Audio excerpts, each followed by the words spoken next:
Assalamu alaikum.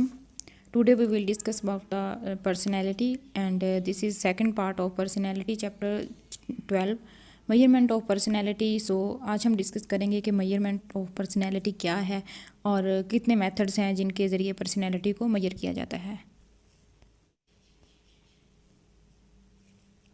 First of all, what is measurement of personality?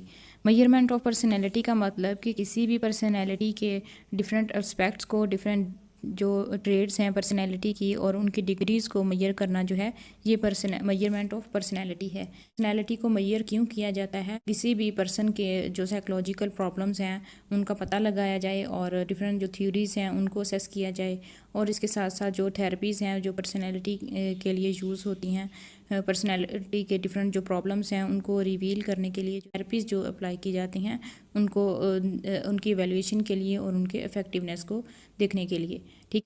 और इसके साथ साथ किसी भी पर्सन के बिहेवियर को और उसकी पर्सनैलिटी ट्रेड्स को जानने के लिए भी पर्सनैलिटी को मेजर किया जाता है, और डिफरेंट जो न्यू थ्योरीज़ हैं वो डेवलप करने के लिए भी पर्सनैलिटी को मेजर किया जाता है. तो पर्सनैलिटी को मेजर करने के 3 बेसिक ग्रुप्स हैं जिनके ज़रिए पर्सनैलिटी को मेजर किया जाता है, तो वो देखते हैं. First of all unscientific method, second is semi psychological test, and number 3 पे है हमारे पास मॉडर्न टेस्ट. मॉडर्न टेस्ट में हमारे पास 2 टेस्ट आते हैं, projective test and non projective test.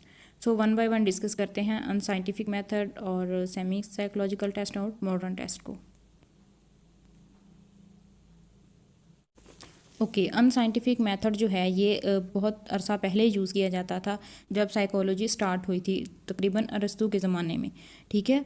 तो इस मेथड में ह्यूमन के किसी भी बिहेवियर के बारे में जानने के लिए फ्यूचर को जानना ज़रूरी समझा जाता था. फ्यूचर के बारे में प्रेडिक्शन की जाती थी कि इस इंसान का जो फ्यूचर है वो इस तरह का होगा और ये फ्यूचर में मुस्तकबिल में ये ऐसा ऐसा करेगा, ठीक है. तो डिफरेंट जो मेथड थे वो डिफरेंट यूज़ किए जाते थे फ्यूचर को प्रेडिक्ट करने के लिए. फर्स्ट ऑफ ऑल यहाँ पे हमारे पास है पामास्ट्री. पामास्ट्री जो है ये इस मेथड में क्या किया जाता था कि हाथों की लकीरों को देखा जाता था और फिर अंदाज़ा लगाया जाता था कि किसी भी इंसान का फ्यूचर जो है वो किस तरह का होगा, उसकी पर्सनैलिटी किस तरह की होगी फ्यूचर में, ठीक है. सेकंड नंबर पे है ग्राफोलॉजी.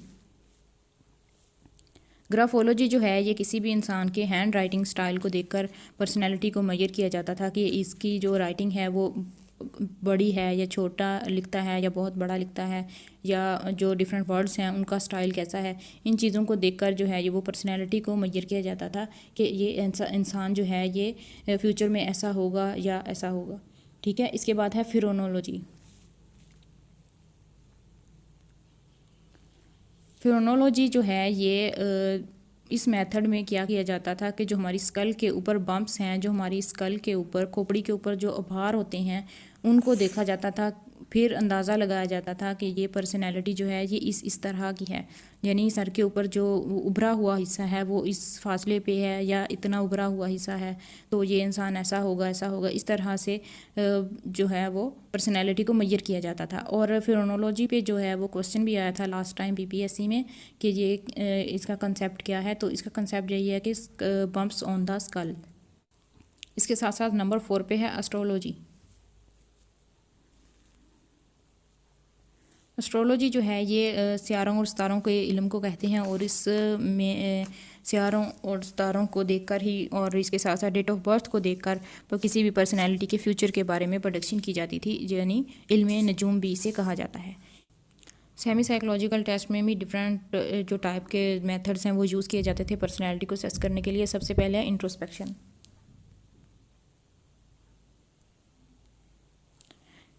इंट्रोस्पेक्शन जो है ये सबसे पहले अगस्टन ने यूज़ किया था और इसके बाद फिर वोंट और टिचनर ने भी इसे यूज़ किया. तो इंट्रोस्पेक्शन का मतलब होता है खुद का जायज़ा लेना, अपने बारे में खुद राय देना, अपने बारे में बयान करना.